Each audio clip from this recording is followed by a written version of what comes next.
Assalamualaikum warahmatullahi wabarakatuh. Selamat pagi, salam bahagia dan sejahtera bagi kita semua. Dan terima kasih atas kehadiran Bapak Ibu semua di dalam undangan kami, Zoom Meeting Susi Suryono, Forum Silaturahmi, Berbagi dan Komunikasi di antara kita. Tentu saja Bapak Ibu, sebelum kami menginjak sesi yang pertama, dan kedua, tentu saja kami juga memberitahu bahwa tadi pagi kami juga sudah melaksanakan senam pagi yang dilaksanakan di bawah pimpinan oleh Kombes Pol Dr. Rudi Hedi Sampurno. Terima kasih Pak Rudi atas berkenannya mengajar kami dalam senam pernafasan yang sangat bermanfaat bagi kita-kita ini. Jadi senam yang ringan tetapi manfaatnya sangat terasa sekali bagi kita-kita yang usia katakanlah 50-60 tahun ke atas, sangat bermanfaat.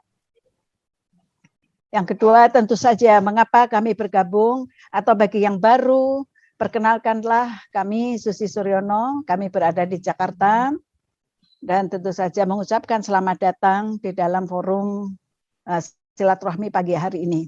Mengapa kami semua berada di sini di tim Riwe Susi Suryono dan tim Riwe Indonesia? Karena awalnya kami sendiri menginginkan tubuh yang sehat. Bagaimana kita menikmati di usia tua ini, bisa ngomong anak cucu, bisa masih pergi-pergi kemana-mana, alangkah bahagianya. Karena kesehatan itu adalah yang utama bagi diri kita semua.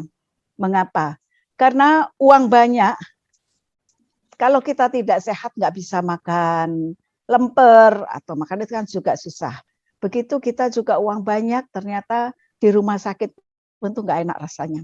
Maka dengan pertama ingin hidup sehat ini, ketemulah kita dengan satu suplemen yang sangat istimewa dan tentu saja itu sangat membantu kami semua sehingga seluruh yang berada di sini merasa bersyukur bisa bertemu dengan satu suplemen yang sungguh ajaib, si cantik merah ini.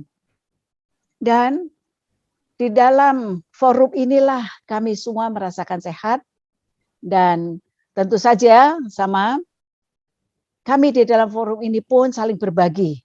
Sehingga kita alangkah bahagianya kita menemukan salah satu juga member maupun leader yang sangat luar biasa. Padahal beliau itu adalah juga satu tokoh yang sangat disegani di Angkatan Udara. Dan beliau juga mengajar setiap kesempatan-kesempatan dan waktunya pun sangat padat. Dan kami sendiri diberi kesempatan atau forum komunikasi tim Susi Suryono ini, beliau memberikan kesempatan waktunya setiap hari Selasa. Dan beliau pun selalu senang membaca, menulis, dan berbagi ilmu kepada kita semua. Alangkah sayangnya kalau Bapak, Ibu, atau kita ini tidak memanfaatkan bahwa itu ilmu yang sangat bermanfaat. Karena selama kita hidup tentu saja ilmu itu selalu perlu diikuti dan atau dipelajari. Dan bertambahnya ilmu itu juga, atau kita selalu belajar dan belajar terus. Dan sekarang tidak usah membaca, tetapi melalui Marsda TNI Imam Wahyudi yang setiap Selasa selalu kita nantikan. Dan pagi hari ini beliau akan sharing kepada kami. Silakan Bapak Imam Wahyudi, kami persilakan. Monggo. Terima kasih Ibu Susi Suryono. Assalamualaikum warahmatullahi wabarakatuh. Ini sahabat saya mulai muncul ini, Pak Kamto ini biasanya nggak pernah muncul, sekarang muncul lagi. Selamat pagi Pak Kamto. Ibu Bapak, para sahabat sekalian, pagi ini saya ingin berbagi tentang suatu tema tak apa-apa, tak sempurna katanya. Dan ini sering disampaikan oleh Bu Banun katanya. Nobody is perfect, nggak ada seorang pun yang sempurna. Oleh karena kita bersetuju ya Bu ya kira-kira dengan tema tak apa-apa, tak sempurna. Ini memang sebuah karya dari Brene Brown PhD ya. Cuman saya senang ya dia nulis ini berdasarkan riset. Berdasarkan riset yang cukup panjang waktunya, kemudian dituangkan dalam buku ini. Tak apa-apa, tak sempurna.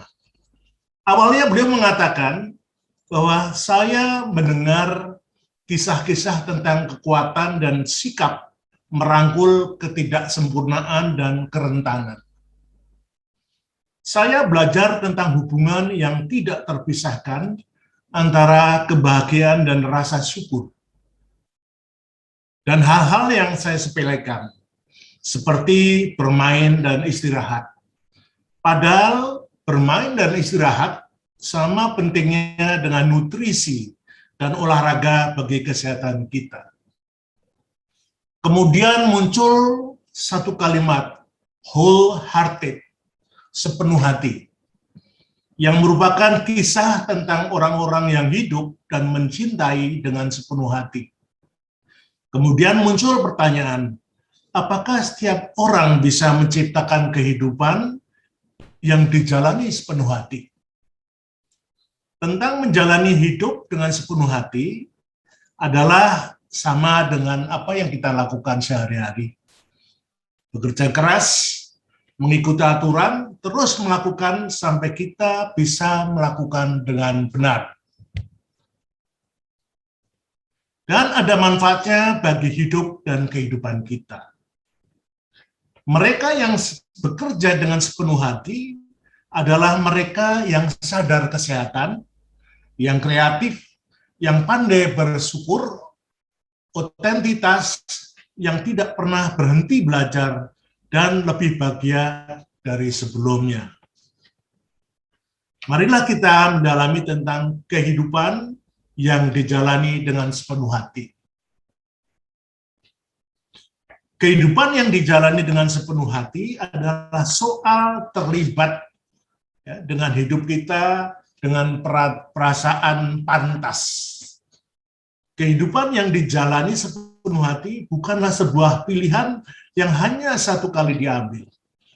Itu merupakan sebuah proses, malah sebenarnya itu adalah perjalanan seumur hidup.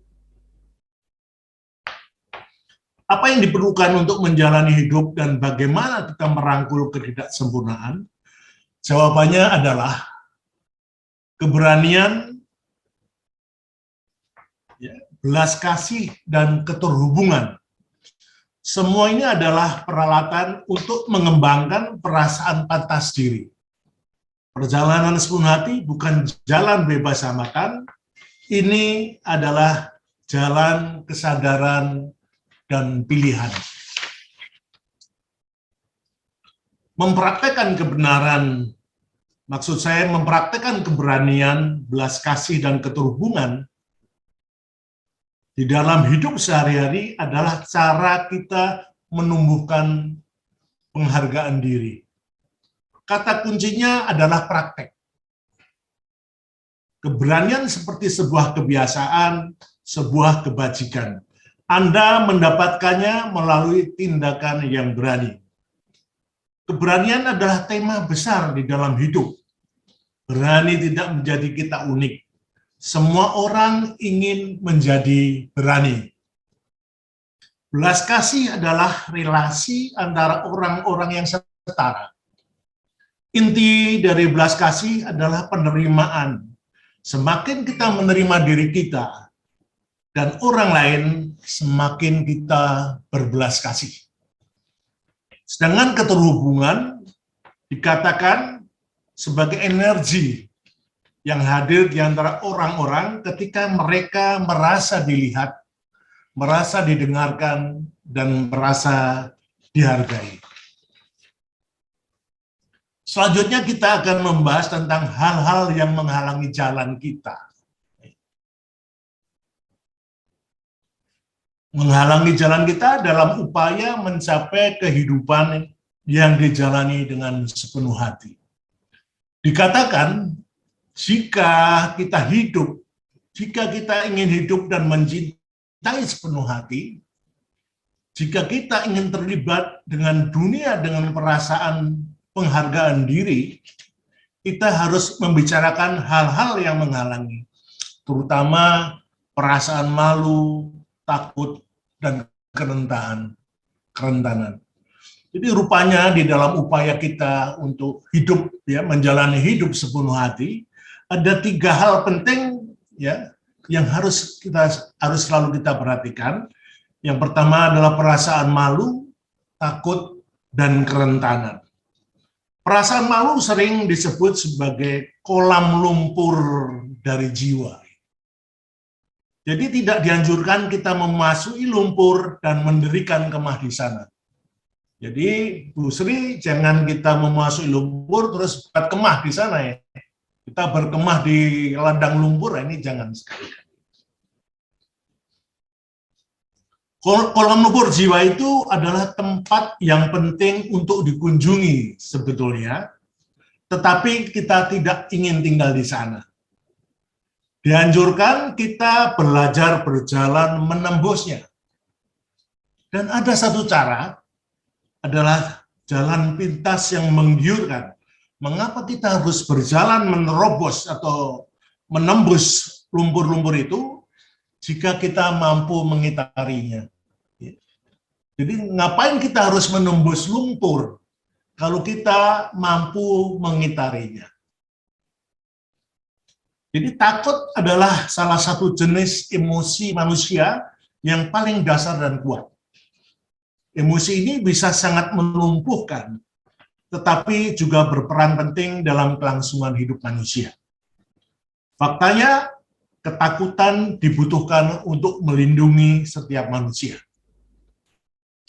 Sedangkan kerentanan adalah ketidakmampuan seseorang atau kelompok masyarakat dalam upaya meminimalisir dampak yang ditimbulkan oleh bahaya. Ibu, Bapak, dan para hadirin sekalian,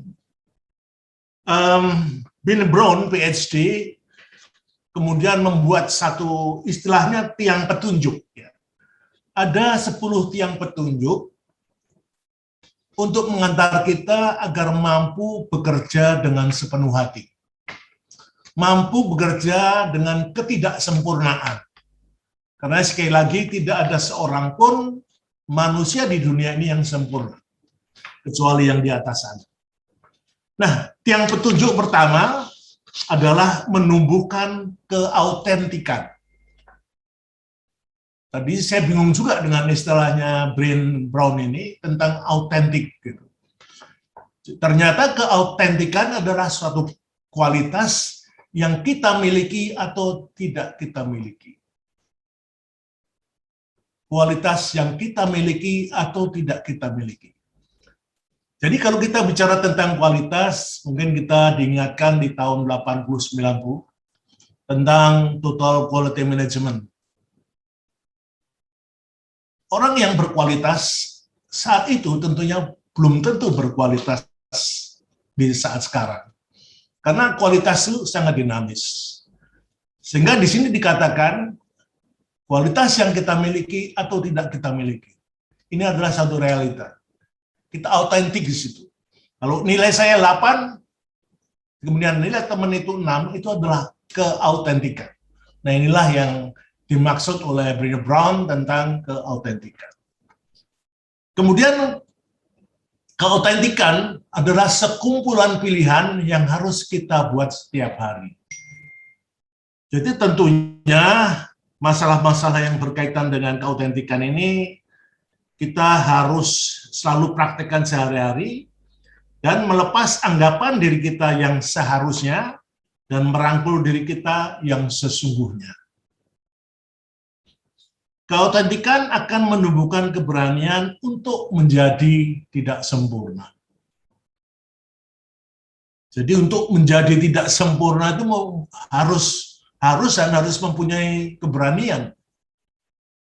Karena sekali lagi seperti yang selalu disampaikan Bu Banun, nobody is perfect. Nggak ada seseorang yang sempurna. Melatih belas kasih ini juga penting, ya. Di dalam kehidupan kita di jejaring kita ini, kita selalu berbelas kasih, ya, melalui upaya kebersamaan dan kekeluargaan kita, sehingga hal-hal yang berkaitan dengan belas kasih ini juga akan mewujudkan keautentikan. Keautentikan akan menuntut kehidupan dan cinta yang dijalani dengan sepenuh hati. Sekali lagi bahwa masalah keautentikan ini memang terus harus kita gali, dan setiap hari kita harus mewujudkan keautentikan ini.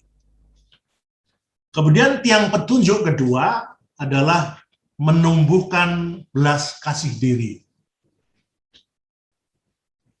Jadi mohon maaf ini kalimatnya ini kadang-kadang kita membaca juga bingung gitu, tapi saya tidak berani merubah ya apa yang dikatakan Brandon Brown ini. Jadi tiang petunjuk kedua adalah menumbuhkan belas kasih diri. Dikatakan bahwa hal-hal yang benar sulit dan benar-benar menakjubkan adalah berhenti menjadi sempurna dan mulai berupaya menjadi diri sendiri. Sempurna bukanlah peningkatan diri, pada intinya sempurna adalah usaha untuk mendapatkan persetujuan dan penerimaan dari orang lain. Jadi ketika kita tampil menyenangkan orang lain, ya, ketika tampil beraksi, kemudian orang lain melihatnya dengan senang, gitu, itu dianggap sempurna. Padahal bukan itu maksudnya. Ya. Sempurna dalam penampilan akan lain, artinya dengan bagaimana kita menjadi seorang yang sempurna, tapi kita harus mampu tidak sempurna, tapi kita harus mampu jadi diri sendiri. Jadi sekali lagi bahwa sempurna bukanlah peningkatan diri. Pada intinya sempurna adalah usaha untuk mendapatkan persetujuan dan penerimaan dari orang lain. Menyenangkan orang lain, tampil beraksi, itu adalah sempurna katanya. Upaya peningkatan diri yang sehat akan berfokus pada diri sendiri. Seuntai momen belas kasih diri dapat mengubah seluruh perjalanan hidup kita. Dan belas kasih mempunyai 3 unsur. Yang penting, keramahan diri, kemanusiaan bersama, dan kesadaran. Jadi keramahan diri ini di setiap jejaring atau di setiap grup misalnya, ini menjadi faktor yang mutlak. Bagaimana kedepannya jejaring ini harus diawali dengan keramahan diri. Karena keramahan diri adalah modal dasar kita dalam mengelola kebersamaan, mengelola grup kita ini. Tanpa keramahan gitu, apalagi istilahnya wajah kita di dalam jejaring cemberut terus, ini nggak sehat gitu ya. Tapi dengan keramahan diri ini menjadikan kita menjadi lebih guyup katanya. Guyup rukun sak lawase. Gitu. Tahu artinya Jeng Sri, guyup rukun sak lawase? Maksudnya ya kita bersama guyup ya selamanya. Ini adalah keinginan kita kalau kita ingin membina jejaring secara berkelanjutan, kita harus kembangkan rasa ramah, kemudian kemanusiaan dan kesadaran kita dalam berjejaring. Selanjutnya tiang petunjuk yang ketiga, menumbuhkan spirit yang lentur. Kelenturan adalah kemampuan untuk mengatasi kemalangan. Kita ingin mengerti mengapa beberapa orang mampu menghadapi stres dan trauma dengan cara yang memungkinkan mereka untuk bergerak maju di dalam hidupnya. Tetapi mengapa ada beberapa orang lainnya yang kelihatannya lebih terpengaruh dan menjadi macet? Mengapa beberapa orang lebih mampu bangkit dari keterpurukan? Mereka lebih lentur. Mereka penuh sumber daya dan memiliki keterampilan yang baik dalam pemecahan masalah. Yang lebih penting lagi, karena mereka terhubung dengan orang-orang lain. Nah, terhubung dengan orang-orang lain ini, kita bisa melihat bagaimana di grup kita ini, ya, kita saling terhubung, dan Bu Suci juga sudah mampu menghubungkan kita ya, dengan jejaring-jejaring yang lain. Yang dimaksudkan ini adalah untuk memperkaya pemahaman kita tentang bisnis kita. Kita melihat ada tokoh-tokoh Riwi internasional yang hadir di antara kita, itu juga merupakan salah satu upaya kita untuk meningkatkan pemahaman kita tentang bisnis ini. Ada Pak Kamto, ada Mas Tri, itu bukan main ya. Teman-teman yang mau berbagi ya dalam forum yang terhormat ini, yang pada akhirnya akan memperkaya kita sekali lagi tentang pemahaman kita terhadap bisnis Riwi. Kemudian petunjuk yang keempat, ini jadi Ben Brown dengan istilah tiang petunjuk gitu, dan saya nggak berani merubah itu. Jadi tiang petunjuk yang keempat adalah menumbuhkan syukur dan kebahagiaan. Tentunya kita sependapat bahwa untuk menumbuhkan rasa syukur dan kebahagiaan, kita harus memelihara rasa kebersamaan yang kita miliki. Nah, di jejaring kita, saya kira ini sudah tumbuh berkembang, ya. Bahwa kita selalu memelihara rasa kebersamaan kita. Mereka yang menjalani kehidupan dengan penuh kebahagiaan selalu mengaitkan perasaan kebahagiaannya dengan praktek syukurnya. Wujud praktek syukur ini saya kira sudah diimplementasikan oleh teman-teman, oleh Bu Susi, oleh yang lainnya. Wujud syukurnya dengan membantu orang lain ini sudah jelas. Itulah salah satu praktek bersyukur kita adalah membantu orang lain. Tentunya membantu orang lain dengan segala keikhlasannya. Istilah tinjunya hit and run gitu ya. Pukul dan tinggal gitu. Karena kita membantu orang lain ini tidak mengharap balasan. Kita membantu secara ikhlas, ya kita istilahnya hit and run. Kita pukul dan kita tinggalkan. Kemudian bersyukur adalah praktek. Bersyukur tanpa praktek seperti iman tanpa karya. Ia tidak hidup. Jadi ibu-bapak sekalian, bersyukur adalah praktek ini yang tentunya kita harus garis bawahi tebal-tebal. Ketika kita dalam keseharian atau dalam waktu tertentu, kita mendapatkan sesuatu, tentunya kita harus wajib bersyukur. Nah, bersyukur kita ini sekali lagi harus kita praktekkan. Jangan bersyukur toh dalam omon-omon kita, dalam bersyukur aku. Tapi ini harus diwujudkan dalam praktek. Bahwa seperti dikatakan, iman tanpa karya, ia tidak hidup. Itulah ibu-bapak sekalian, menumbuhkan syukur dan kebahagiaan. Tentang petunjuk kelima adalah menumbuhkan intuisi dan mempercayai iman. Iman ya, bukan imam Bu Susi, iman.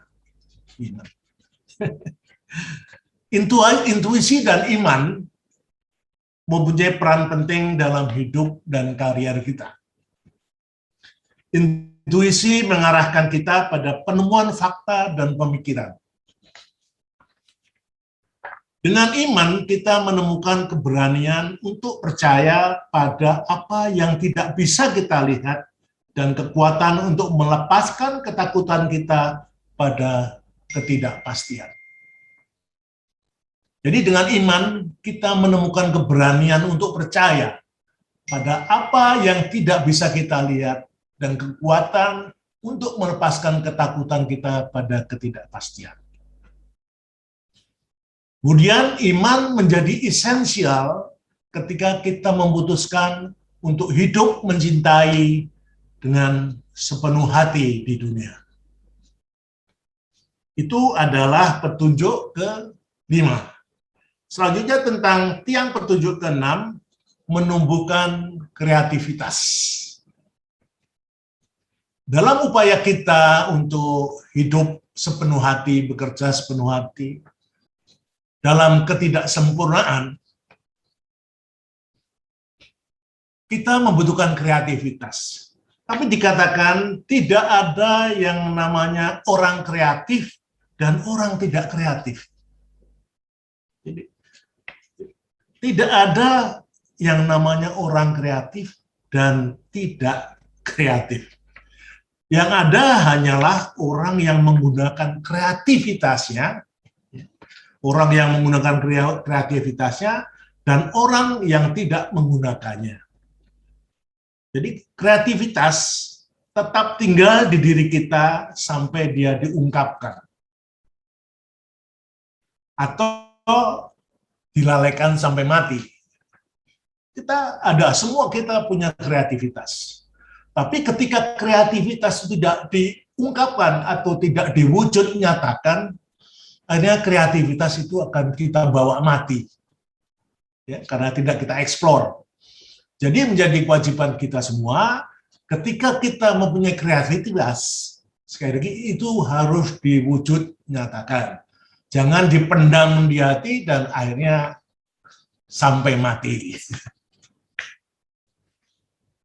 Jadi satu-satunya sumbangsih unik yang bisa kita berikan akan lahir dari kreativitas kita. Dan jika kita ingin membuat makna dalam kehidupan kita ini, kita perlu membuat karya. Dan ketika kita, Ibu Bapak sekalian, kita semua memprioritaskan penciptaan, segala sesuatu yang lain dalam hidup akan berjalan dengan lancar. Saya rasa sangatlah penting menemukan dan menjadi bagian dari satu komunitas, orang-orang yang bersemangat sama, yang memiliki kepercayaan yang sama tentang kreativitas. Jadi yang ingin saya ulangi bahwa setiap kita punya kreativitas. Tapi kreativitas harus kita eksplor, ya, harus kita wujud nyatakan, jangan dipendam di hati sehingga dilalaikan sampai kita mati. Berikutnya adalah yang petunjuk ketujuh, menumbuhkan sikap, bermain, dan istirahat. Sebuah komponen yang penting dari kehidupan sepenuh hati adalah bermain. Rupanya bermain ini menjadi salah satu komponen yang penting ya, dalam kehidupan sepenuh hati. Karena bermain akan membentuk otak kita, membantu kita menumbuhkan empati, membantu kita mencari jalan di kelompok-kelompok sosial. Bermain sama esensialnya dengan istirahat bagi kesehatan dan fungsi kita. Bermain membantu kita menghadapi kesulitan, menyediakan perasaan lapang, merupakan bagian yang esensial dari proses kreatif. Yang mengejutkan adalah kesamaan antara kebutuhan hayati untuk bermain dan kebutuhan tubuh untuk istirahat.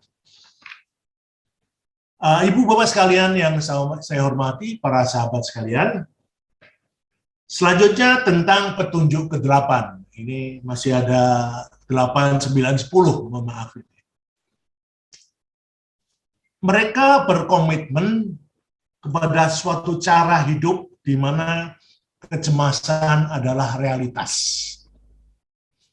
Tetapi bukan gaya hidup. Jadi kecemasan itu realitas, tapi bukan gaya hidup. Kalau kita bicara gaya hidup dengan kecemasan, saya kira bukan itu. Realitas itu, cemas itu suatu realitas. Tapi kita bisa melawan kecemasan itu dengan menumbuhkan ketenangan dan keheningan.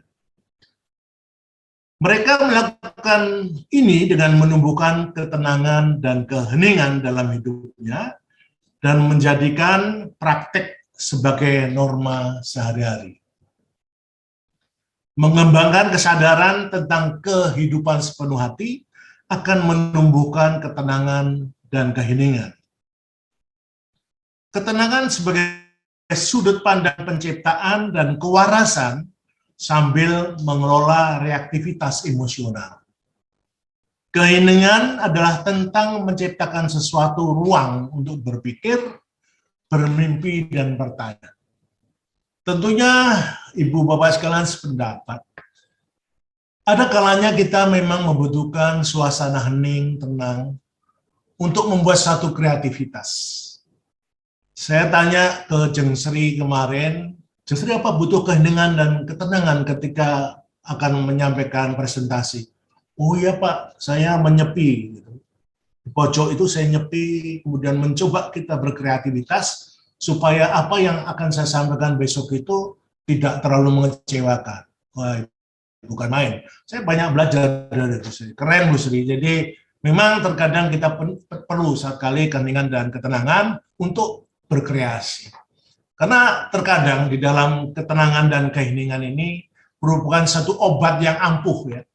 Di samping untuk gangguan tidur dan kurangnya tenaga, kita butuh ketenangan dan keheningan ya, untuk mengantar tidur agar tenaga kita yang tadinya terkuras kembali muncul dan sekaligus mengembangkan daya nalar kita di dalam tengah ketenangan dan keheningan. Selanjutnya tentang petunjuk ke-9, menumbuhkan kerja yang bermakna. Pekerjaan yang bermakna adalah pekerjaan yang bersifat menginspirasi, kontemplatif, dan kreatif. Ketiga sifat tersebut digunakan sebagai saringan dalam membuat keputusan tentang apa yang saya lakukan, kepada siapa saya berkomitmen, dan bagaimana saya menggunakan waktu saya. Buatlah pekerjaan harian kita sebagai pekerjaan yang bermakna.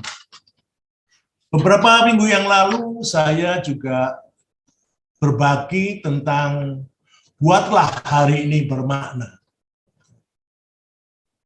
Buatlah hari ini bermakna.